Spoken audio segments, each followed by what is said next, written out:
Magandang araw po sa inyong lahat. James Reid sobrang pahalaga sa kanyang GF ngayon. Napakagandang balita po dahil ang girlfriend po ni James Reid ay mayroon na pong sariling kanta.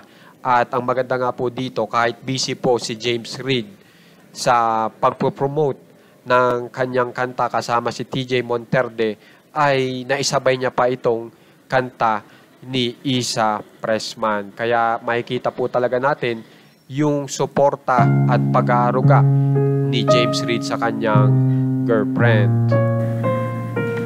At ito nga pong kantang ito ni Isa Pressman po ay English song po yan. So titingnan po natin kung ito pong kanta ni Isa Pressman ay mapapansin din ng madlang people katulad po ng kanta ngayon ni James Reid kasama si TJ Monterde. Kaya naman guys, kung gusto nyo pong ma-update sa mga famous celebs ng Pinas, subscribe na po kayo sa ating channel na One Katawa. Maraming salamat po sa mga nag-share.